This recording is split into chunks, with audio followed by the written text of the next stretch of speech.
Welcome to Travel Around the Block. Join Joel, Mike, and their guests as they explore how Web3 and AI are reshaping the way we journey, invest, and connect across the globe. This episode is sponsored by Lumo.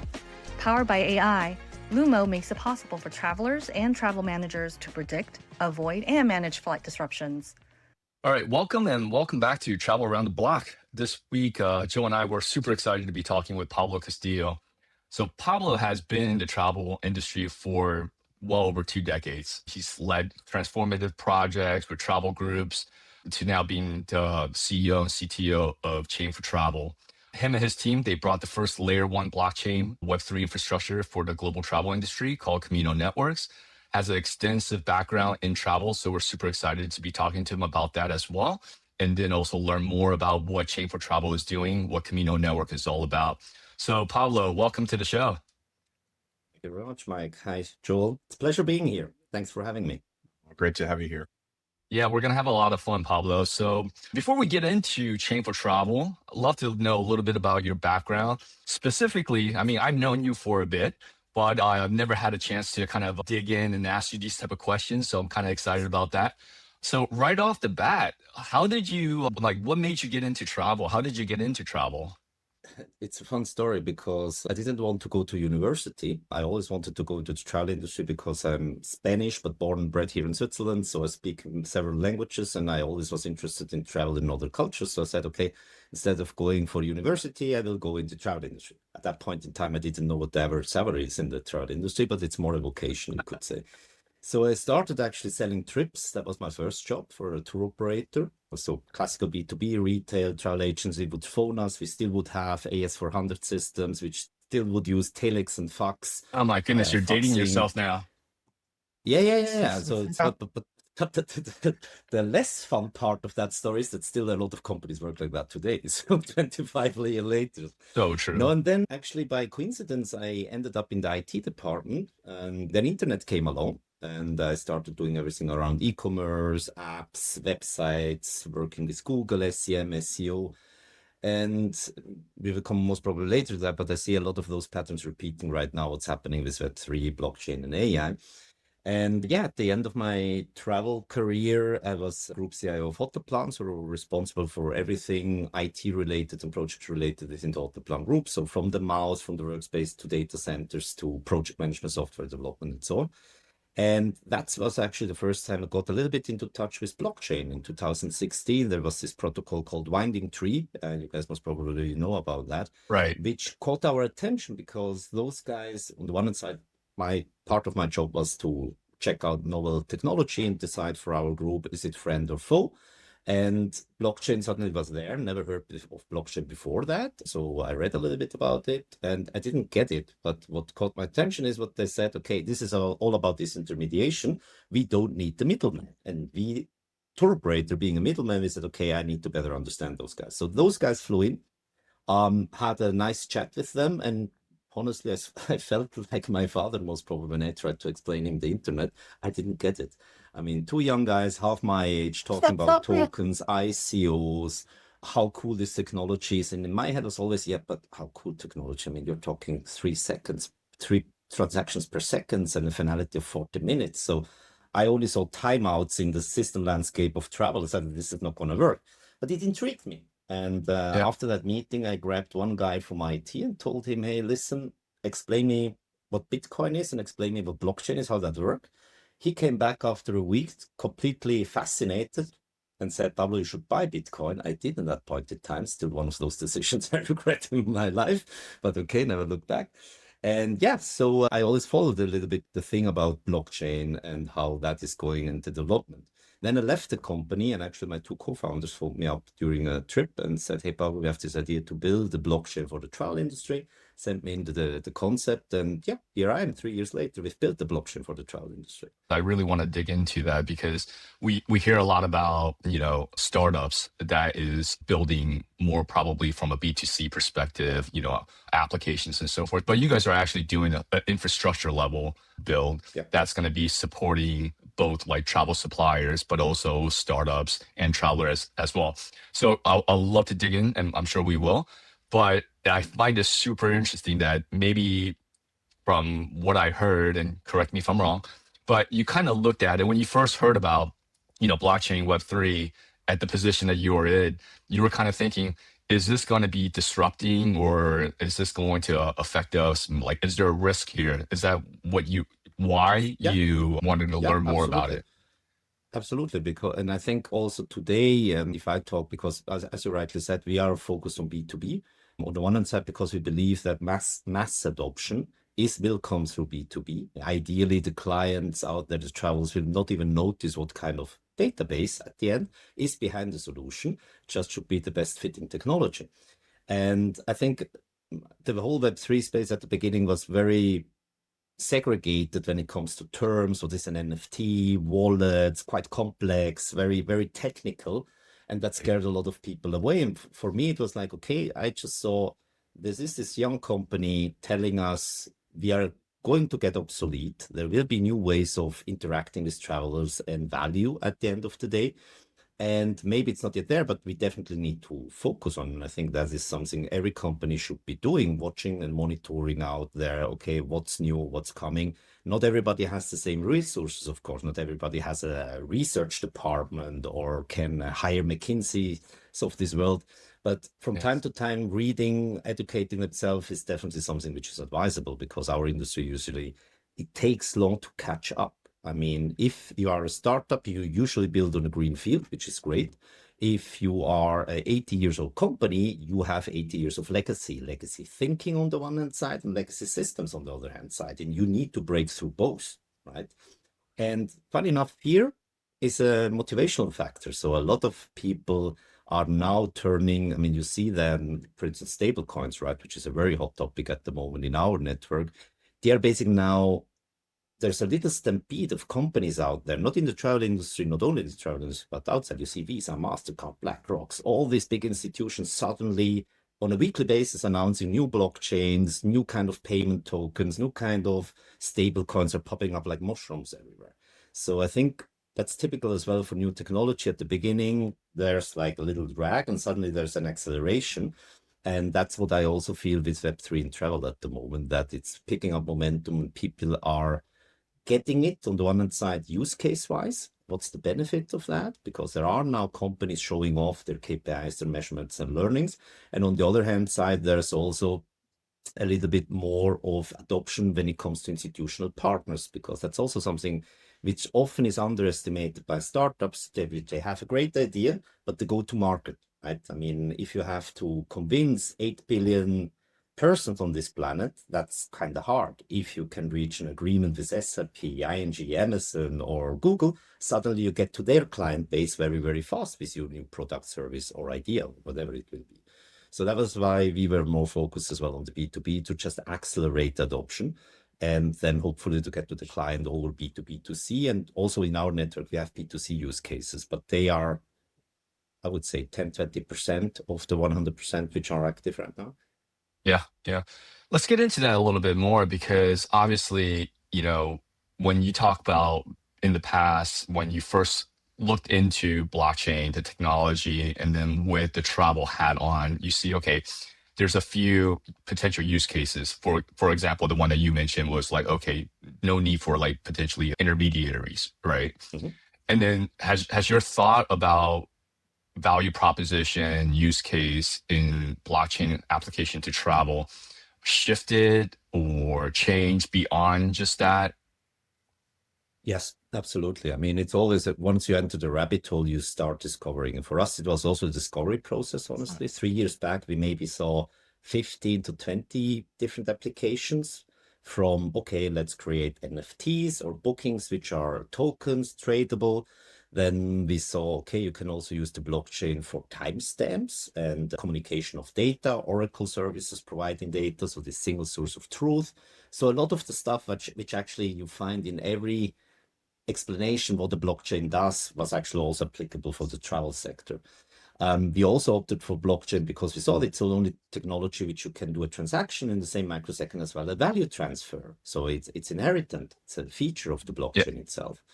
And payment, definitely payment being one of the pain points in travel for many years, especially because our low margins. I mean, a lot of people don't know how low the margins are in travel. I'm not talking Yeah, luxury cruise and absolutely. so on. I mean, but Especially for I mean, air. here, air tour operating as well. I mean, one of the largest tour operator worldwide, which is in vertically integrated, has a 0.7% EBITDA margin. I mean, 0.7% of all the turnover you get is what's left at the end of the day. That's On the other yeah. hand side, they have 2 to 5, depending on the markets, credit cards and banks involved, percent of credit card fees and payment costs. This is Mhm. not even catering for fraud, the manual rebookings, chargebacks, and stuff like that. So that's completely off, right? That what's left there in our industry, what we pay for certain processes, be it payment, be it transactions, be it the whole value chain of connecting airline via distribution systems down to the customer. So that's a lot of money that goes away. And I think we can improve a lot. Then also we had new novel topics like suddenly identity was a topic. I mean, identity has always been a pain point for travelers as well. You know it yourself, how many times you need to fill out forms.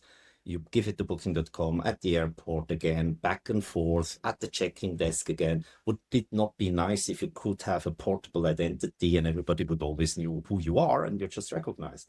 So there are a Yeah. lot of areas there as well. That's why we also collaborate with the European Union on the UID wallet consortium, for instance, to drive this kind of use cases across the industry. But it will take time because one of the biggest problem we have in our industry is definitely fragmentation. Right? I mean, we are working on so many different systems. And this is something I really only understood once I started traveling work-wise in different countries, in different markets. So I started in Switzerland. Here we had two major distribution systems for travel agencies, some in-house systems, but you could count it on both hands. And then you suddenly go to France, complete different landscape. Germany, even another landscape. So everybody has different processes, different systems. And now the question is, of course, if you want to connect them, is there some kind of neutral layer you can connect to? Or do you do individual connections, right? I mean, to give you an idea there, how many APIs some companies have. I mean, at my former employer, it was a medium-sized tour operator with roughly 2 billion euros turnover every year. We had over 800 APIs to maintain.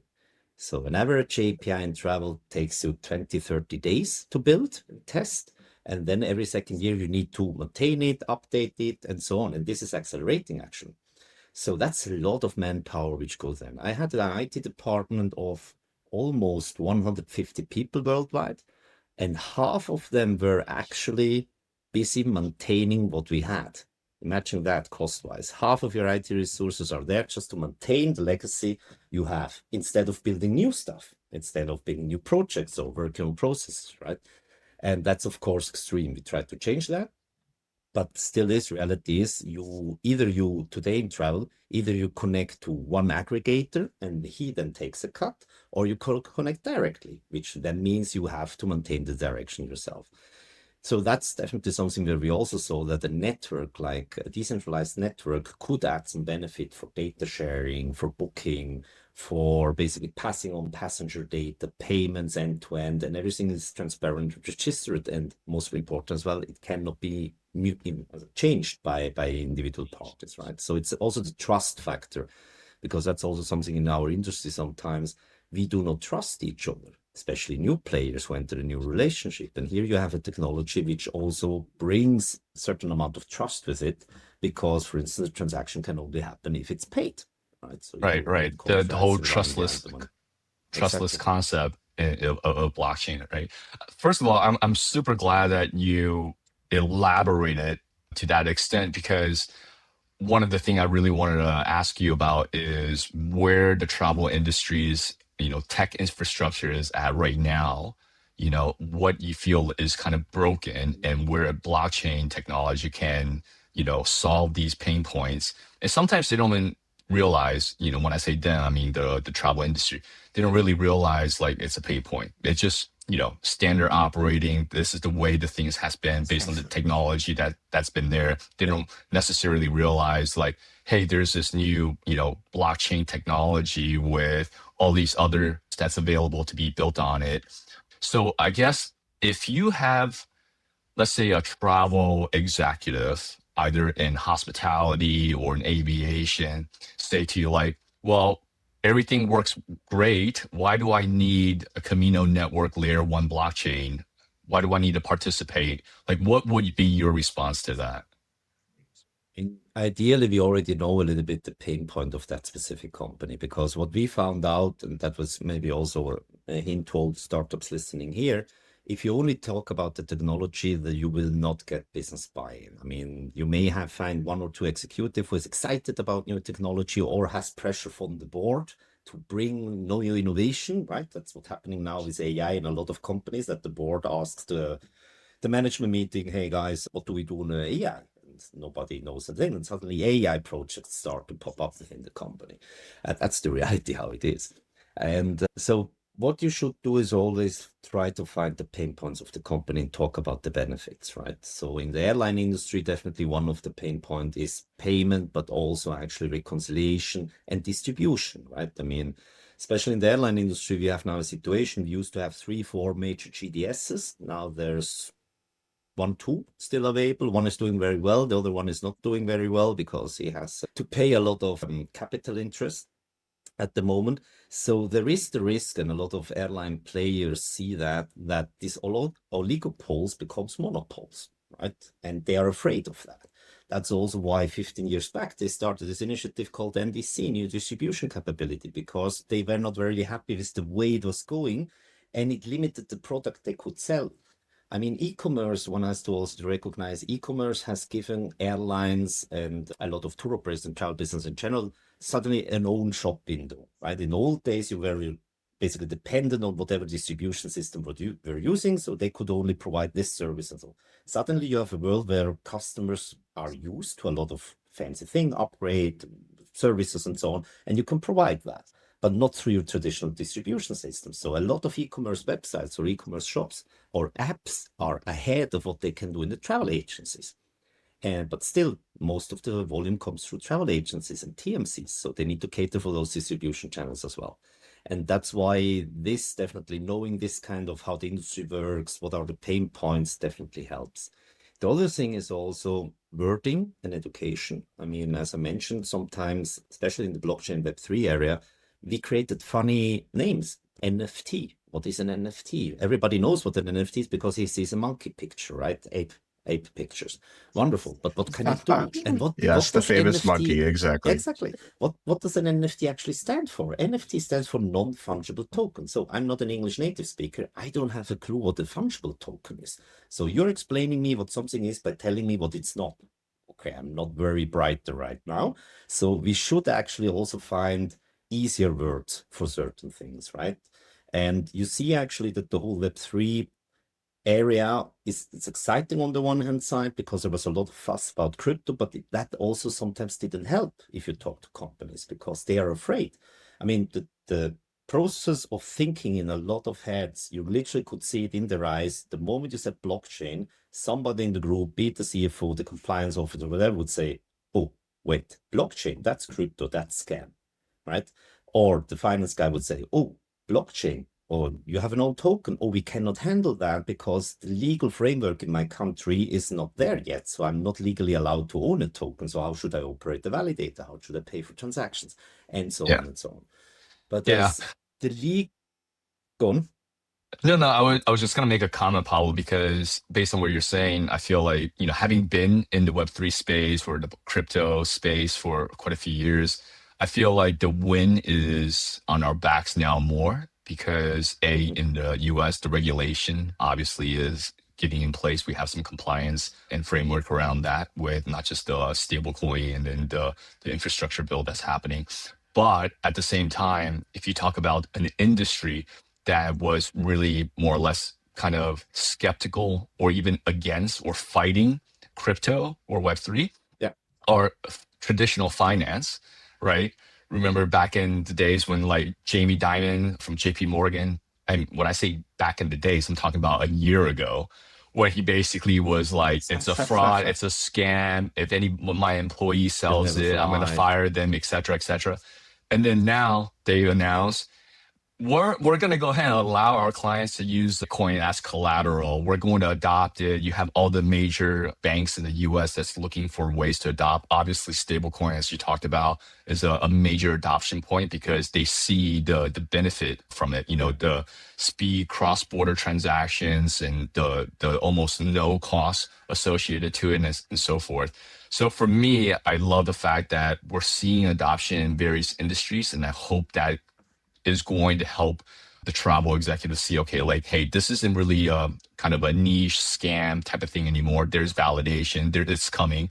It's kind of like the early days, maybe like the mid 90s when the internet was booming and we had kind of like that tech boom, and there were so many different .coms happening, and some survive, you know, and so some didn't. But that's the cycle and the nature of kind of these like tech adoption S curves, right? So, but in any I case, mean, yeah, I definitely see what you're absolutely. saying. And also, I mean, what you just said with all these big brands, like be it BlackRock, Visa, MasterCard, JP Morgan, everybody's playing around with suddenly with stablecoins, crypto, building own payment rails. Google launched their own blockchain for agentic payments. And then this gives credibility. And then it also happens what in our very human nature, it also creates a little bit of FOMO, right? And people are now staggering to not losing out on the last trend, but it gives credibility. And the most important thing, of course, that there is a compliance framework where CFOs and companies can operate under, because that's also, I mean, the money we move, for instance, when we talk money, there are large sums. You want to be sure that you are operating within the legal boundaries of the countries you are sending to and receiving money, right?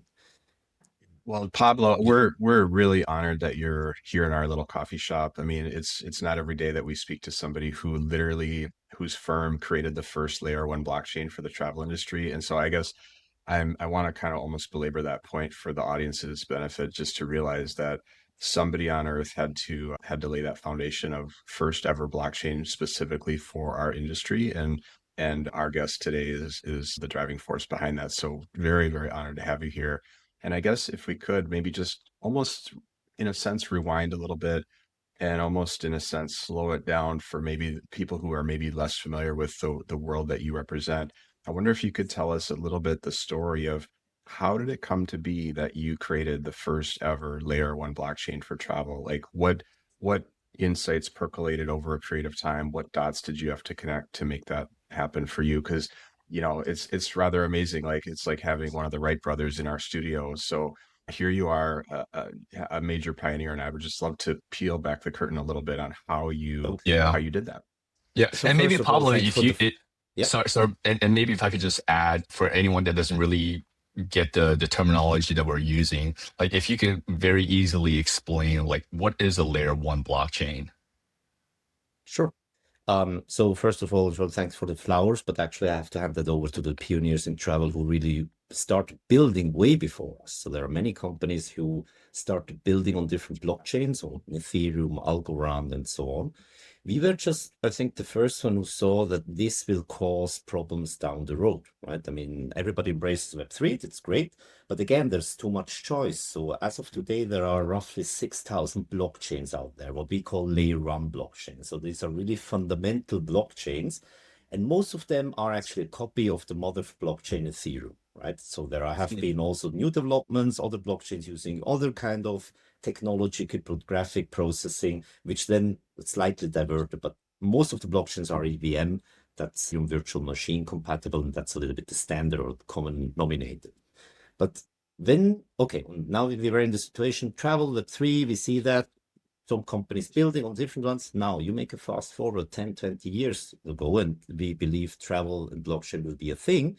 Then most of the travel companies will end up in the same mess as of today. Everybody's again sitting on different databases, right? So what does that mean? We need again to connect them. So again, API mess, bridge mess, different kind of tokens. So actually we said, okay, why not turn it around? Why not create one ecosystem where everybody can participate? Then, of course, we had a practical issue.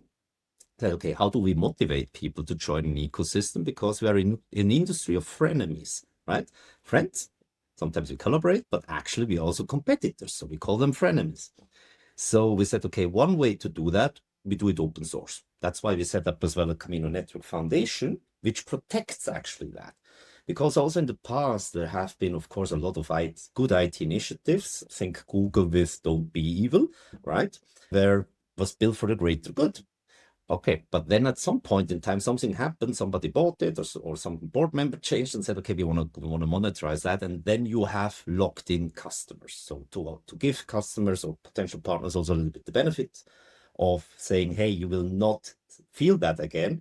We are not going only to create the foundation, but everybody who joins as a validator has a voting right. So very Swiss democratic. It is kind of a DAO structure, so decentralized autonomous organization, where companies who join the network form part of the network as well with a voice. Every company, independent, small or multinational, you have one voice in the ecosystem, one voting right. And that, I think, gave already, or intrigued at least, enough people that they said, okay, this sounds interesting. Maybe we should invest in that. So the hurdle to come into the network was very, very low, right? And also the risk for a company was very, very low. On the other hand, some companies said, okay, it's for free. That can't be anything. So that's also sometimes the problem if you don't put a price tag on a service. But I think what also helped, of course, is that especially our founder and initiator of the project, Ralph Usbeck, was very well connected in the travel industry. He built already quite leading travel technology in the past. People knew him that he had, usually for the right timing, maybe a few years ahead of the time, he had an idea. He would see a technology and say, okay, this will be a thing.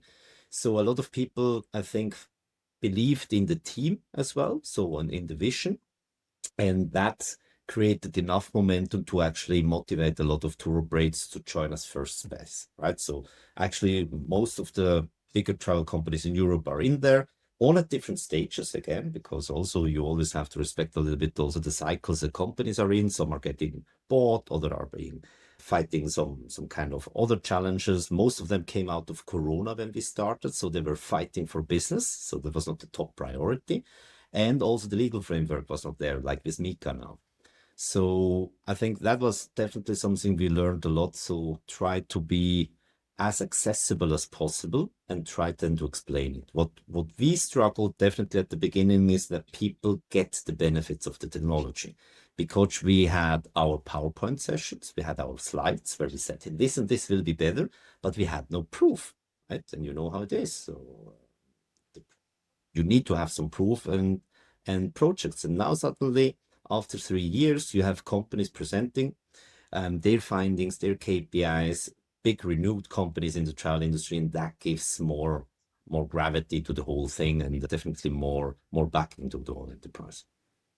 Very cool. Are there any types of players that you're finding are more receptive to thinking along these terms, or like, are there any generalizations you can make or observations of Yeah. who tends to be maybe an early adopter and who might be among the, let's say, the more, I don't want to say laggard, but I'll say laggard? So what we definitely see is startups, of course, because startups usually build on new technology and new ideas. It's also easier to start from scratch. They are definitely, most of them, looking at the intersection of AI, travel, and blockchain. Airlines are very active. Airlines also a little bit because they have pressure. They have a lot of costs they need to optimize and also processes they need to optimize. And this is also something a lot of people only grasp step by step. Here you have a technology which you can do a lot of different use cases. I mean, I think the last time I counted, we had like 90 different use cases in the Camino ecosystem.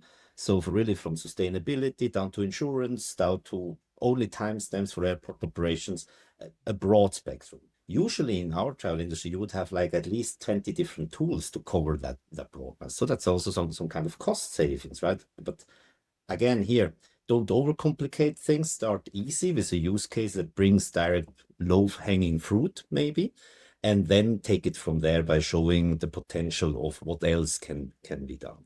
Pablo, I'm And curious.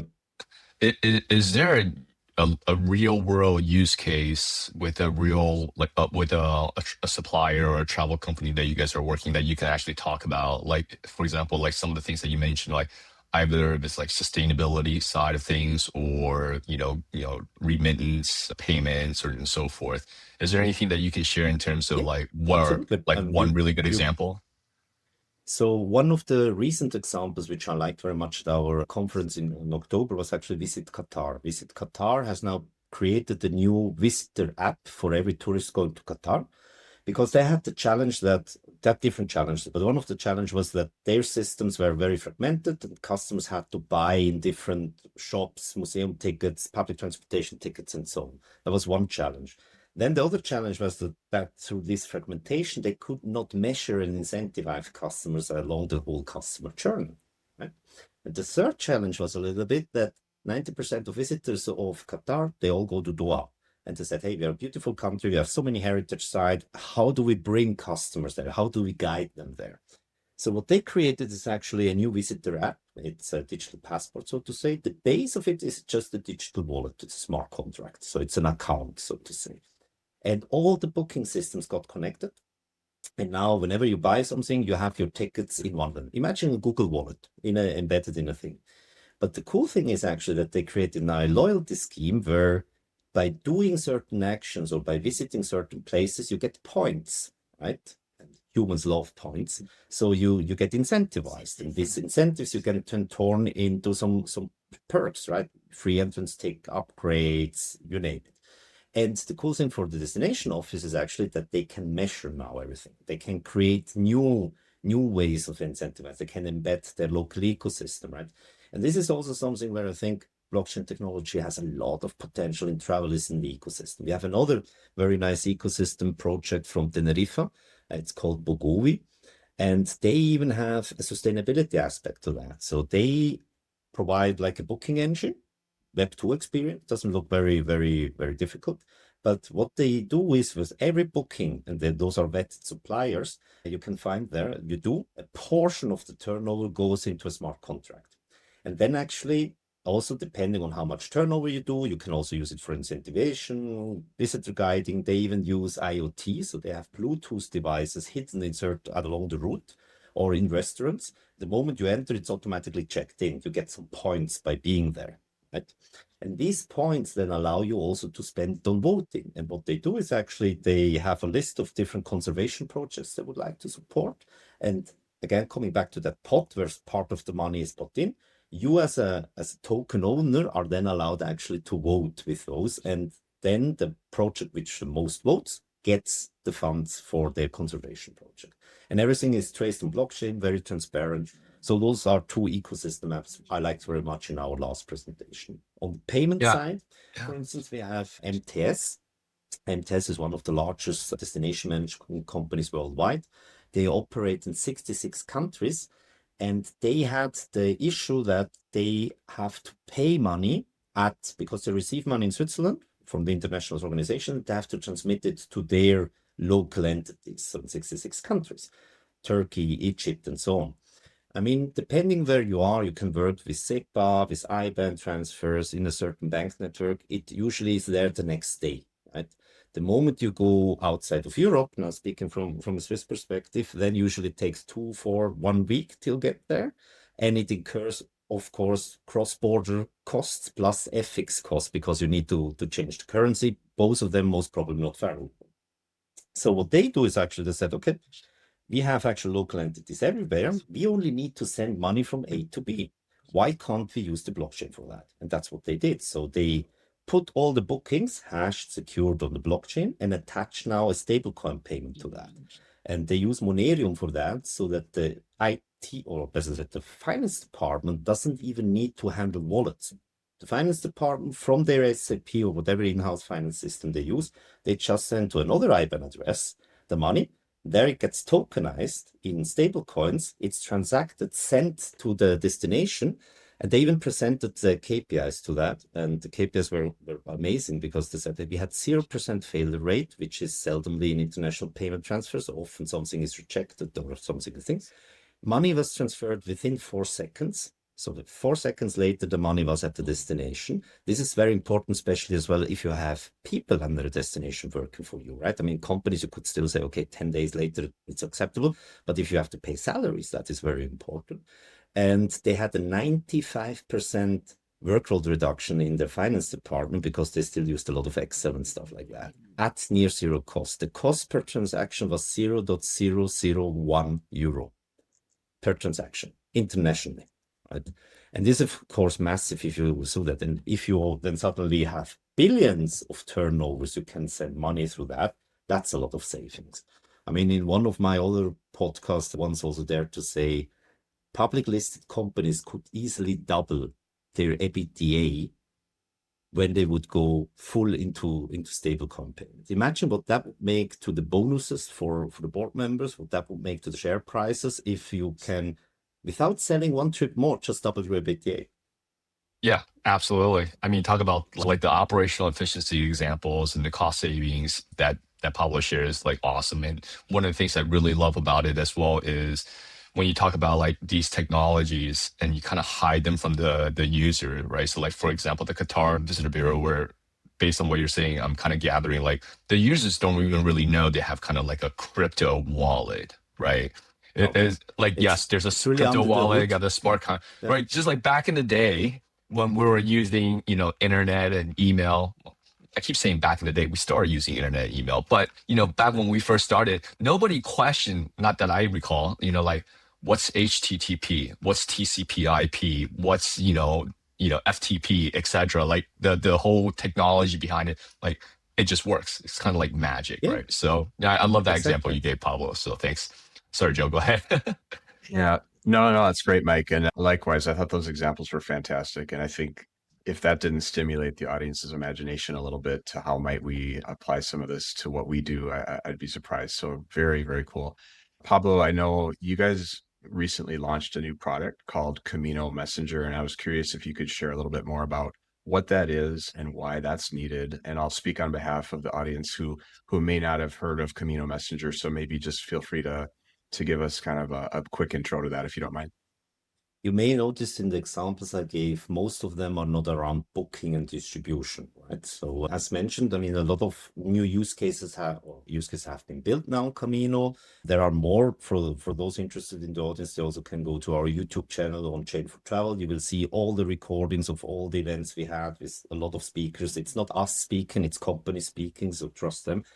And so one of the use cases a lot of companies came to us was like, okay, Pablo, how can we use the blockchain to make bookings and also distribute our content, right? It's a network, it should be working like the internet, but how can we do that?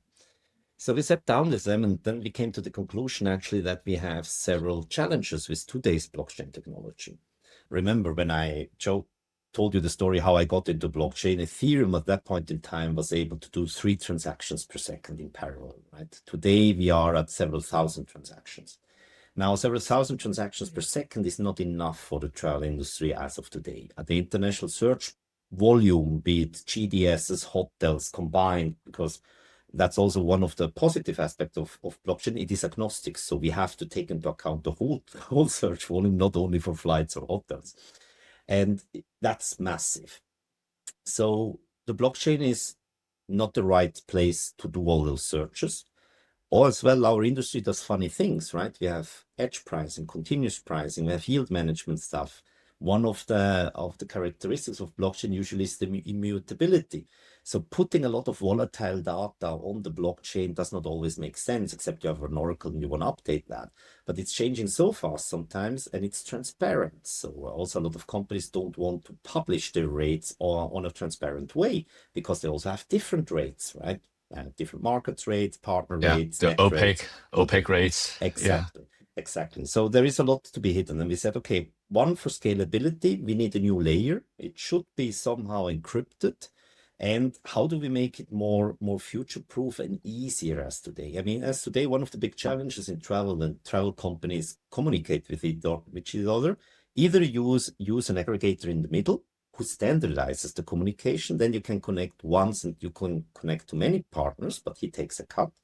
Or you basically build a one-to-one connection. And every time a one-to-one connection, which leads then to a lot of effort.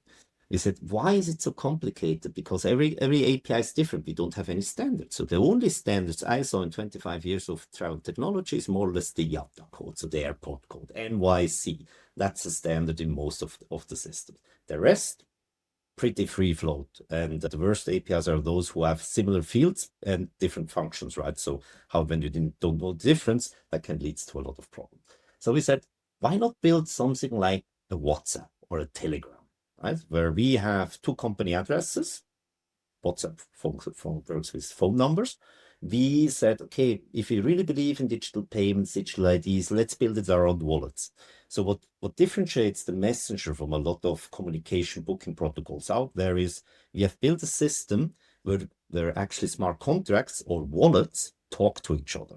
We standardize the communication in between, and it allows, and this is also very important, I think, for any blockchain initiative out there, it does not replace existing stuff, it complements them. Because in a lot of areas, I know a lot of startups, they always say, you don't need your legacy systems. No. 99.9% of the turnover currently goes through that system. You can't replace it with a system which is inferior and will grow over time. So we said, okay, we build a second layer on top of the blockchain. Companies can plug in their API on the distribution side or on the supply side, and we standardize the communication. Like in the WhatsApp, when you say, I'm now sending to Mike a WhatsApp and I'm sending him today a picture, or I'm sending him a contact, or I'm sending him whatever WhatsApp or an icon or whatever, right?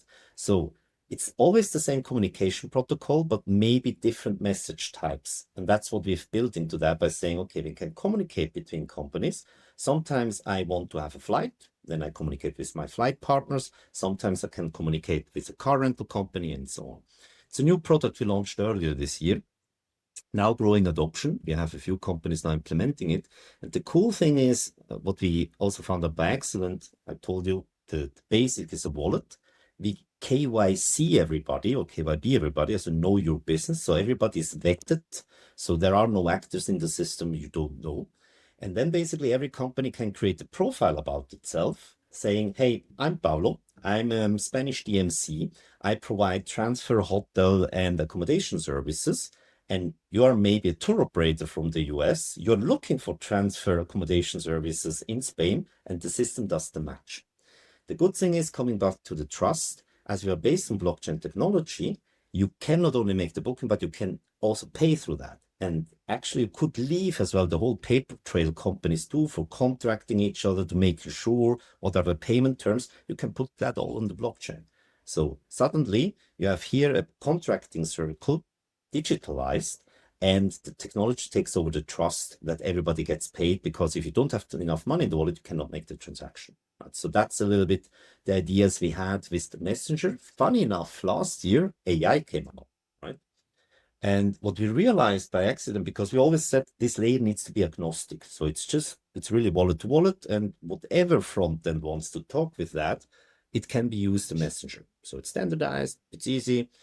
Now we realize that with AI, a lot of companies struggle because AI is not really defined who is that AI bot. So AI will need identity.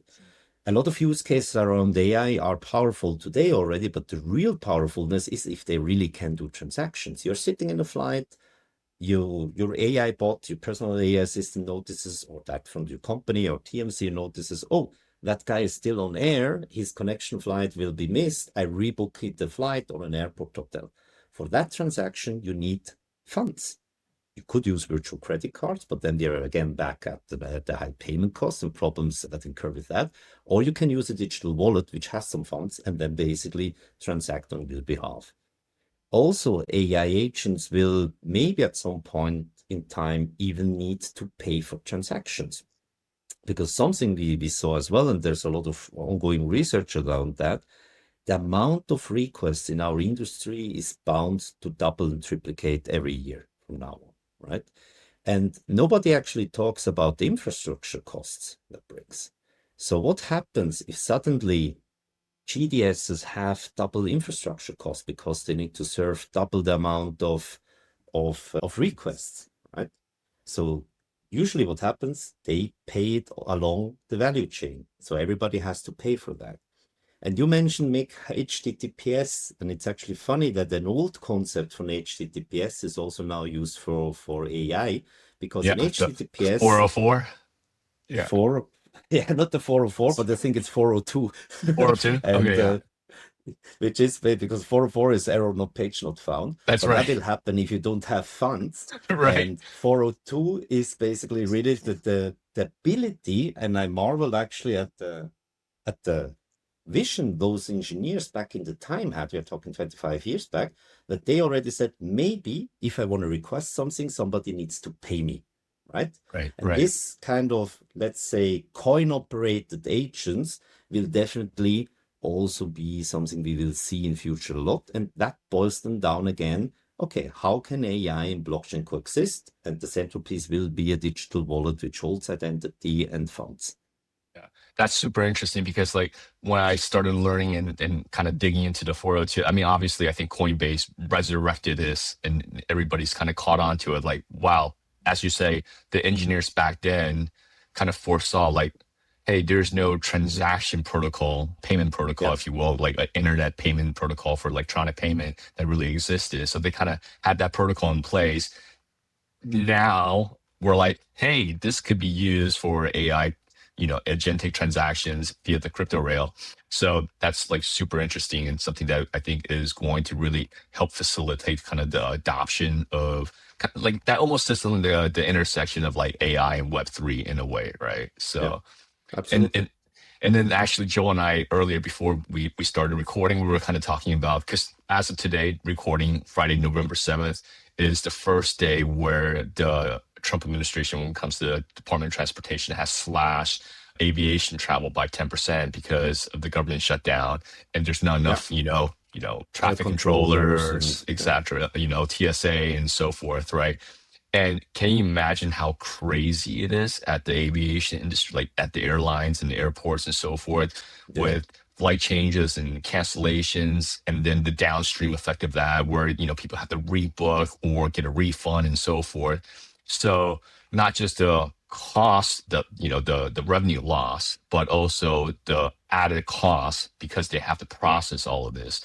So hopefully soon in the future, hopefully within a few years or less, we'll be able to see what we're talking about right now, the agentic crypto or stablecoin play, where they have the ability to go ahead and just automatically be able to see what the inventory supply looks like, where you are at and where you need to go, and automatically go ahead and either rebook you and make the changes necessary for you. I hope that's coming because Joe and I we kind of talked about this before, where we're like we all have our own personal travel agents that's like on 24/7, 365. I think we are on a good way there. I mean, it's a lot of stuff will be repeated. You remember when the internet came along, it suddenly also allowed for certain self-service. It was manual interaction. Me as a customer could check in myself. I could suddenly rebook flights if the APIs behind that allowed that. And that's what I also meant in the introduction, that I see a lot of patterns being repeated, right? Because what a lot of travel companies don't realize at the moment is that the way they will be explored will be similar to the early internet days. Suddenly we had Google, Alta Vista, Lycos, and all those old search engines making websites explorable and findable. Same is now happening with AI. So that's why a lot of companies now are very much pushing, hey, I need to be present within AI. Now, once AI has 100 airlines in there and they're all flying the same day, the same route, there will be a lot of marketing stuff happening. How do we make sure that your flight is selected first? Because also if you think about the output channels of AI, it will not be always written. It will be audio. So to listen to an AI tell you have 100 flights, these are all their options, definitely not very interesting. So it may be based on your profile, maybe on your preferences or your calendar, suggest 2 or 3. Right? Now, how do you as a travel producer get to those 2 or 3? Most probably all these large LLMs, or large language model out there today who are burning money because it's an investment, right? They will need to monetize and they will come up, I guess, I'm pretty sure actually, not only guessing, they will come up with the exact same recipes Google and all the others came up with, advertising, with being able to click on something by paying something that you come into the first result list. Right? So I think we are, technology foundations are being laid. It's still, I think, a long way till we will really see full agentic, but we need a proper foundation, a proper plumbing, because else we cannot bring anything through it. Yeah, well, that's what you guys are doing, right? So, and Pablo, okay, talking about adoption, one thing I really want to kind of dig in on it a little bit is I was able to attend your annual conference called Travel Unchained, right? Last year in Mallorca. Amazing, awesome, great people, great presentations and use cases, great network energy. And remind me if I'm mistaken, but that was the fourth conference on an That annual was the basis, third. was That the was the third. third. And And then this this year in year's October, we had the fourth in the Crete fourth. in Greece. Yes. Okay.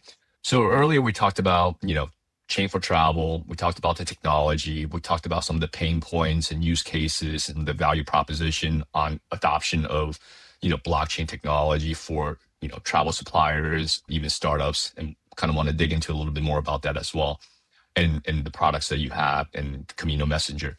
What I kind of want to know a little bit more about is your perspective or the sentiment, if you will, from the first year, the first conference to this last one you had in October, the evolution of that, if you will, where is the industry sentiment from the corporate travel side or the travel industry side, but also Yeah. from like the startup ecosystem. So from those two lenses and also from your own perspective, from your organization's perspective, where are you seeing things? Where is it headed? Yeah. So let's maybe start with my own perspective. So the first year we made it, it was more like a gathering to explain the vision, right? It was nothing was built. It was pure PowerPoint. We talked about technology, what we can do, what kind of use cases we see, everything PowerPoint. I would say out of 100 attendees or 100% attendees, maybe 10% really got it, 10% got excited, and the other 80% were like, what the heck are these guys building? But they have built some stuff, interesting stuff in the past. We could not imagine at that point in time. Maybe we should come next year again and just check on the progress. So you're doing So a they came lot of back to, education. yes, indeed. And they came back the second year, and now they suddenly saw the first use cases live. There was Sleep.io claiming to become a decentralized booking.com. They could already accept crypto. That intrigued some of the players. We had other presentations talking about loyalty points and stuff like that. So they started to understand, okay, it's kind of broad. It's not only crypto payments. We can do more with that. Last year's conference where you were attending as well, you saw a lot of startups as well presenting. So me protocol points could but suddenly be inter-exchanged. We had talks about the AYD wallet, which was coming. Identity was suddenly a topic. And people started getting more tangible results. The highlight last year for us is definitely Lufthansa being on stage twice. The ones that are announcing, hey, we are going to use the Camino message for distribution. We are testing it. We are now also engaging with cross-border payments for countries where we have high payment costs. In the airline industry, you also have like a billing settlement plan between the airline, but not all countries, not all airlines are in there. So if you have to pay some airlines outside of that, it incurs high costs. So similar to what use cases we talked before. So then suddenly, Lufthansa is there. So you have suddenly a lighthouse, not a bunch of crazy startups, but suddenly renowned companies presenting use cases. And there were tangible use cases everybody could identify. And now this year in October was, from my point of view, really the best Travel Unchained we had, even if we had a little bit less attendees. But the quality was great. I mean, we had like 3 building blocks. In the morning, it was all about payments. So ING was talking about what they are doing. SAP announced, hey, we are integrated now with blockchain. We can configure any blockchain. And that's huge, right? Because SAP is basically the in-house finance system of every airline, every large tour operator. So suddenly these tour operators, by using their existing tools, get access to blockchain payment rails. Then we had Amazon talking about digital identity. We had the first ferry booking, which was done with a digital identity UID wallet and a payment attached to that. And in the afternoon, we also had some other highlights, like Visit Qatar presenting their loyalty program. And this, of course, creates a lot of fuss around it. Who look at all those brands? You have SAP, ING, Amazon. I mean, those are the top 500 brands and large recognized tourism brands as well. So I would say we've come from PowerPoint to real world adoption. We still know it's a long way, but every use case which is presented helps, of course, because also our portfolio of who to talk to, it's actually growing on a daily basis. Now we can go to different DMOs and say, hey, have you seen what Visit Qatar is doing, what Visit Oman is now engaging on, and so on and so on. That helps a lot. And we have great partners pushing that as well. So suddenly the network effect also starts kicking in. I think what happened now more from a startup area, startups joining the network benefit usually from the network itself, because Camino is much more than only a technology network. It's also a business ecosystem where we try to bring them together through a series of events in the years, be it hackathons, be it our annual events, through meetups and stuff like that. So they can easily connect to established players, right? Because most of the startups still need API access, content partnerships, service providers, and so on. So this is what we provide and try to help. From an institutional adoption, I think it's an easy, you mentioned education, way to get educated very fast. Also very good for networking, because the power of blockchain usually comes, in my opinion, when two parties start working together or three parties start working together. And the more parties work together, the more powerful it becomes. So this is cool to see sometimes as well during the networking events, that you see very engaged conversation between two players, and a week later you receive an email saying, hey, Pablo, by the way, I spoke with this guy and we are doing now a project together. So this is actually what we hoped for, because you can look at Chain for Travel a little bit as the engine behind the Camino network. But now I would say the network is picking up speed, becoming more mature, so that connections start to build themselves without our help facilitating it. And this was actually always what we wanted. That's amazing. That's great, because I think that's what it is needed, right? You have more participants, the network effect grows, and then it just kind of builds and builds and builds on top of that too. But do you still see any, like, what are some, I guess I'm trying to get your sense of, from a incumbent travel, let's say, technologist, if they're still hesitant on what you guys are doing, or what blockchain technology is capable of. Obviously, attending your conference, they could get a lot of education. Going to your website, they could probably get some education on the use cases and the value proposition as well. But do you have, like, what are you seeing as, like, if you had to say there's one major areas of education or pushback, what would you say that would be? It's the Tinder problem, I would say. It's always the Tinder, the dating app, Tinder. Yeah, I often joke internally to my team. Sometimes there are days I feel like Tinder, because if you have convinced one part of the equation, one partner, travel tech suppliers or bigger companies, they usually say, hey, this is very interesting, but I need a use case. Maybe you have to find now the use case, but I need a partner, because I need to have a business case I can bring to my board, put it then in front of people for prioritization of the IT roadmap. So in a lot of cases, we are still there, that we are also, spent the last 3 days in London at WTM. One of the most heard sentences I heard was, bring me a partner and we will do that. So, and this is sometimes also, I would say, the frustrating part as a startup, that you do not only bring the technology, you do not only bring the use cases and the obvious benefits, but you also have to bring and do the business development. And this can be kind of hard and frustrating sometimes, right? But the moment you see a match, you are more than happy to figure it out. So here's my idea. Next year, Travel Unchained has a blind date event where people can, they don't have to say which company they're from, and they can just have a problem statement. They're looking for a partner that can do this, and it's a blind date, and see what happens. Actually, we had a speed dating idea around that one, because I once attended as well a conference. I liked it very much. You have basically 1 minute and then you move on, right? Right, that gives you a lot of contact, and if you're interested, you can do something. But yes, this is still something where I would say the industry is grabbing more and more the potential of the blockchain, but then the inner workings of every company, the internal roadmap, the resource or budget situation, also one has to acknowledge that not everybody's just jumping on blockchain because they now start to understanding it. They really need sometimes board approval, sometimes IT approval. They need resources. And on the resource side is definitely something also what we noticed, okay, an effect of Corona is that actually a lot of IT departments are depleted. So what happened during Corona? A lot of companies had to kick out people of the organization, unfortunately, to save costs. Usually that would happen in the higher paid up areas, and this staff usually earns more than the normal travel folks.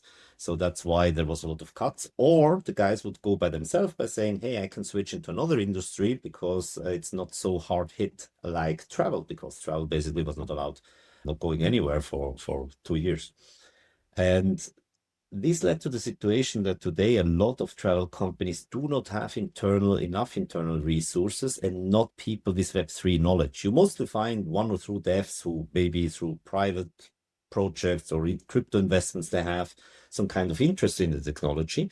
But you would be amazed how many people or how many companies still say, oh, blockchain, I don't touch that. Yeah. Are you seeing it? Okay, I'm going to flip the script on you a little bit on this one, Pablo. So, with the conferences, I think one of the things that Travel Unchained is going to be great for, even from a startup perspective, is not just the networking side, but also the education side. Because you may come, and I want to see if you come across any startups that's really excited about the technology, but doesn't really understand travel, and they could get educated on that by attending the conference as well. But the reason why I ask is because, if you're a startup and you're like super excited about the technology that you're using to solve something in travel that you personally experience, but they may not fully understand travel and the intricacies and the spaghetti, if you will, of the tech stack. I'm just curious, like, what would you say? Let's say if you haven't seen, let's see, a Web3 expert that's building for travel, what would you say to that person? I've had a few of those situations, honestly. I mean, we had very good Web3 experts building fabulous tools, and then they were hit with the reality of travel because they did not understand the processes. So it leads me a little bit down what I said earlier. Try not to come from the technology angle, but really to understand what kind of problem are you trying to solve for an industry, or what kind of value proposition are you bringing to an industry, right? And today I had a discussion with somebody about yield using stablecoin that you could also yield for the treasury departments and so on. I was a little bit more conservative on that side, like saying, I think travel companies will definitely use the innovation of blockchain rails for payments, that then the treasury department jumps right into changing those USDTs into AVA points and so on. Maybe a second, third step, right? Because I mean, that's maybe adding a little bit too much complexity to it. But what I see sometimes, if people from outside the industries and even within our industry, I mean, our industry is so broad, right? I mean, I use for tour operators, I have experience in airline and a few other areas, but I have no experience about cruise, right? So even within the tour or within the travel industry, sometimes travel technology companies do not fully understand what are the processes in that specific vertical. And then the other thing is what I see with a lot of startups coming from the tech angle. They're incredible intelligent people. They're super good at the solutions they build, but they are not the best salespersons, right? And then they talk too much about the technology, not so much about the benefits of it. And at the end, I think travel is a network of people. It comes down to long-term relationship, tending to them as well. So for new companies outside of the travel industry coming into this, I would say quite the web of interactions between human beings, even if they are sitting at different companies, it takes time to build up your own personal network. And this is maybe something the Camino Network can help to facilitate, because here at least you have like-minded people and companies. They have a common shared interest into the technology, even if they are at different stages. But I think it's easier. And this is also our goal, to help startups in that perspective to take away as many entrance hurdles as there is. And we learned honestly a lot. How we approach today companies versus how we approached them 3 years back, it's a whole other story.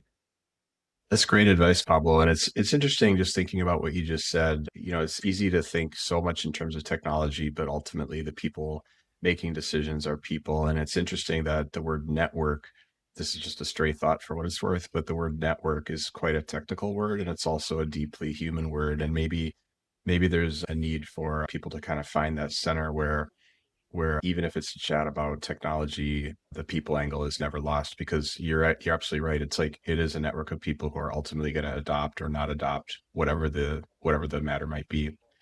If you Yeah, don't mind, I there's want to take us in a slightly different direction with this next question, but I'm really fascinated about the interaction or relationship between AI and Web3. And, how I think about that keeps evolving as I talk to various folks and as I think about it. But I wonder, you maybe alluded to it a bit earlier, but maybe just to shine a spotlight from your perspective. What is that relationship between AI and Web3? And do those two topics kind of need each other? And if they do need each other, what's the nature of that interaction? Like how could the audience maybe think about that? So, in a nutshell, what I often say, AI will accelerate Web3 adoption. AI in many areas will need blockchain to verify data, for instance, to verify identities, to make certain payments in a very efficient way.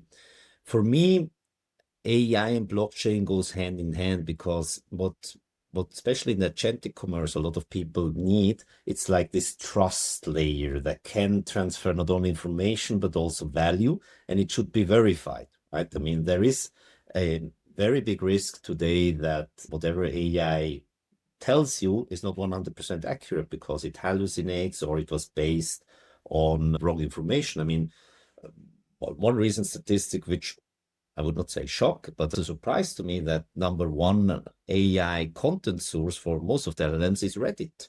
I mean, I've been in Reddit. You have very good pools there of information, but you also have, I would say, nothing I want my AI to feed me infos out of that, right?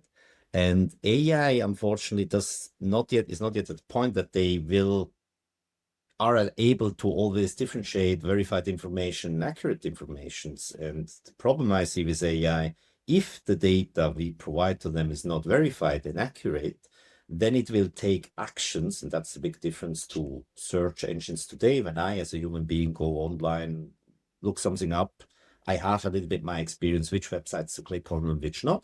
But I can verify that on multiple sources. AI will just execute based on the best available information there is. And if that is wrong, well, then the whole new Pandora box opens. Who is liable? Well, what are the legal implications? What happens here and there, right? Imagine, for instance, in the travel sector, you have a stopover flight in Canada, and an AI tells you, oh, you don't need a visa. Or you stay 10 hours in USA, oh, you don't need a visa, you can have a transfer. No, a transit, no, you can't. You have to go out, have a visa, and get in again. And this kind of information can be very difficult to get, or there is a lot of wrong information floating around there. So I think AI will build on the foundation of blockchain infrastructure in future. Not for everything. Those two technologies can work independently as well. You can build around that as well. You can use parts of both, but I think the combination of both is very, very powerful. It's very interesting, Pablo. As you were speaking, what was kind of coming to my mind was this sense that if AI is providing intelligence of a sort, Web3, in a sense, to your point, is providing trust. And if you think about that balance point is really important. Somebody who's incredibly intelligent that you don't trust at all, that's actually someone that would be perceived as almost dangerous if you think about it. And the more intelligent without the trust, that's actually even scarier. But on the other hand, if there's high intelligence and high trust, that starts to be, a foundation of something quite special. And so it just is occurring to me listening to you that maybe Web3 perhaps has a role to play as kind of a guardrail or a safety net or something that kind of keeps AI on a proper course that can be in time relied on more reliably, if that makes sense. Absolutely. And Go also, ahead. if you think a Put little bit, bat that away, if you will. No. I see it exactly the same, especially if you think that a lot of people think the future of commerce will be between two AIs debating, right? So if we have two rogue AIs debating each other or making transactions, that will be very hard. So all the commercial agreements should be baked somewhere into code, and it should be mutable as possible, also to prevent the AI that some parameters change. And I think, yeah, definitely how you phrased it, that there are some guardrails, there is this trust layer for data, there's a trust layer for payment transaction enabling it, and then you have the intelligence using this technology to perform actions. I think that makes a lot of sense. Well, and I wonder if this is definitely an unfair question, but can you give us a little guided tour of 5 years from now? So what might the industry look like in about 5 years? And you of course reserve the right to be wrong, but I would love it if you just would challenge our perspective a little bit by giving us a glimpse into how you see that potentially unfolding. So the two areas I definitely see a lot of progress will be identity use cases and adoption of digital passports and also payments. AI will go further than it is today, definitely. Meaning we will see the combination of people traveling quite seamless. I mean, one of the catchphrases I always heard when I joined the industry 25 years back, we want to have a customer experience. We want to have seamless travel experience. Connected Trip was minted by Booking.com in the last few years as well. And this was never possible. So I think we will be in a better world by companies working better together and serving the customers better through technology. But I fear as well, in 5 years' time, behind the scenes, we will still see a lot of legacy and a lot of legacy thinking. So technology is evolving very, very fast, right? I mean, we humans, we usually evolve quite flat, and at a certain point, and this is also dangerous, we even go backwards, right? And if you put that on our life cycle in a company after a certain age, a lot of executives also start to relax a little bit. And so, I mean, I saw that a lot when it comes to CTOs, CIOs, decision makers in companies. After a certain age, let's call them a little bit graybacks, right? So or silverbacks, better said. They often think this is a problem of my next CTO. And this is a comfort I think a lot of travel companies can no longer afford, honestly, because technology evolves faster. It takes time to change legacy systems, connect them to newer systems, be it blockchain, AI, or whatever is to come. We don't know what's coming there. But also, if you look at how mobile phones influenced our daily life and how that changed, nobody would have foreseen that. Maybe Steve Jobs did, but definitely nobody else. And now you know that all those large AI companies are working on new kind of interfaces as well. So what kind of wave of new technology, devices, tools, interfaces will that unlock, and what kind of new industries and possibilities? Nobody knows. But I think if the travel industry does not start to engage now with the new opportunities that are out there, and they can be smaller, we always recommend take one little step and take it from there, test, validate, go on. Then we will see. This is definitely a prediction I can give you also based on the last 3 days in London. We will see a lot of consolidation. We will see a lot of travel companies go out of business. We will see a lot of travel companies or tech companies being sold and bought by others, because there is still too much service providers out there. You look at payment rails, dozens, if not hundreds of companies out there, right? And I think as the more global we become, the more the market size shrinks as well.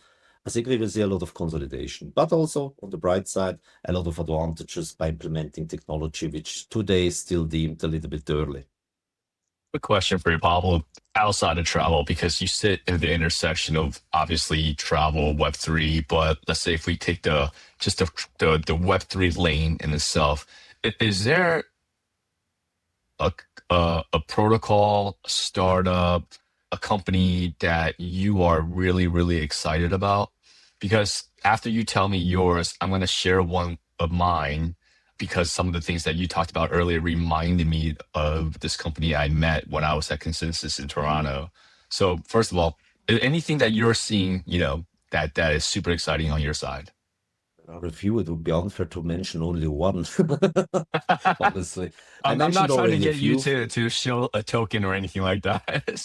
So No, don't no, tell me no, if they have no, a no token. financial advice. Of course, our company is very exciting. Yeah, of course, Um, of course. no, I think it would be unfair only to mention one in our network. I think every Yeah. company who is in the Camino Network deserves credit. I know some companies are still watching from the sideline, but they made the first step to go into that one.